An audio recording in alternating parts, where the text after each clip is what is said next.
এবছর ভালো ফলন না হয়ে আর যাবে কোথায়? কি গো, তোমার কি হলো? আজ এত খুশি খুশি লাগছে কেন তোমাকে? বুঝলে গিন্নি, এবছর ধানে ভালো ফলন হবেই হবে। ভালো ফলন ওরকম তোমার মনে হয়? বলো কি, আমি এত পরিশ্রম করে চাষ করেছি, তাহলে ভালো ফলন হবে না কেন? সেটা তুমি একবার ভাবো গিন্নি।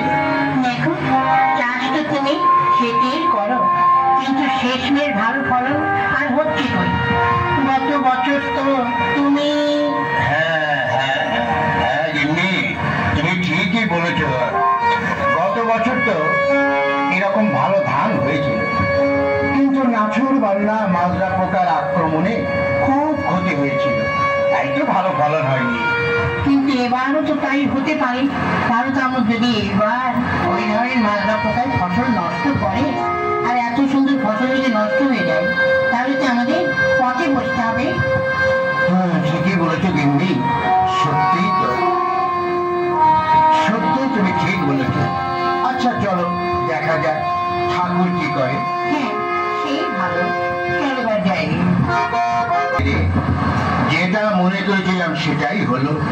সত্যি তো ভালো ফলন হলো না, কিন্তু আমি তো সময় মতো সার ওষুধ সবকিছুই প্রয়োগ করেছি, কিন্তু কিন্তু হায় আমার পোড়া কপাল, কেন আমার এমন হলো?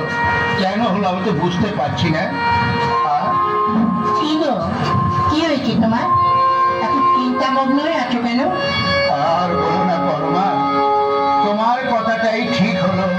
দেখো, প্রথম যখন ধানের জমিতে গিয়েছিলাম, কত সুন্দর ধানের আমি চেহারা দেখেছি, কিন্তু ফসল কাটতেই ফসল আর ভালো হলো না। কি যে করি?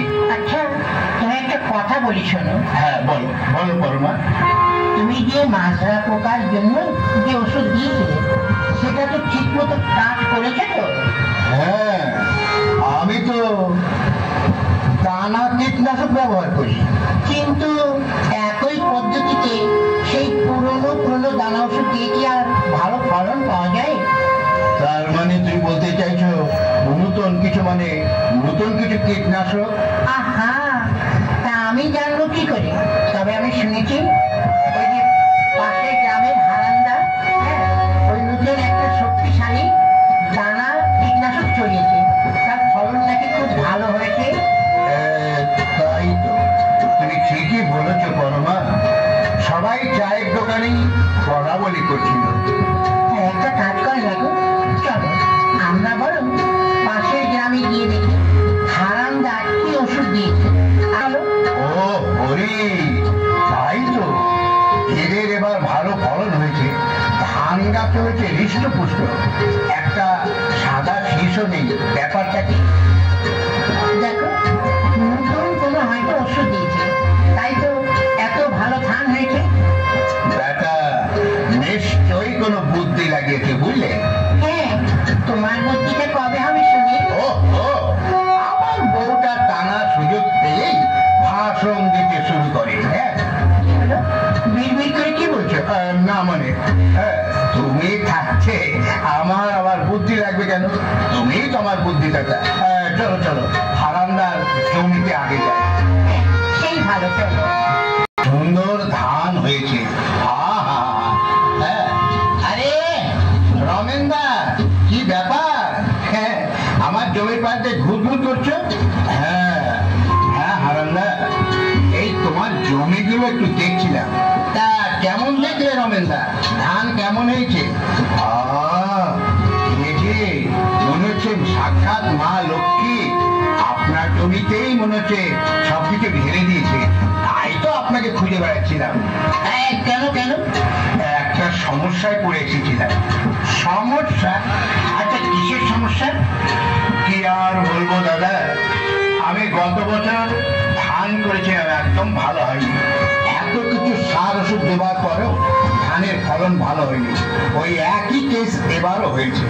তার উপরে আবার মাজরা পোকার আক্রমণে প্রচুর সাদা শীষ বেরিয়েছে।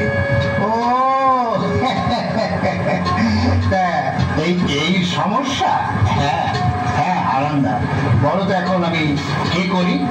আরে কোনো চিন্তা করতে হবে না, আমি তো আছি, বুঝলে? তোমার কোনো চিন্তা নেই, তুমি কোনো চিন্তা করো না।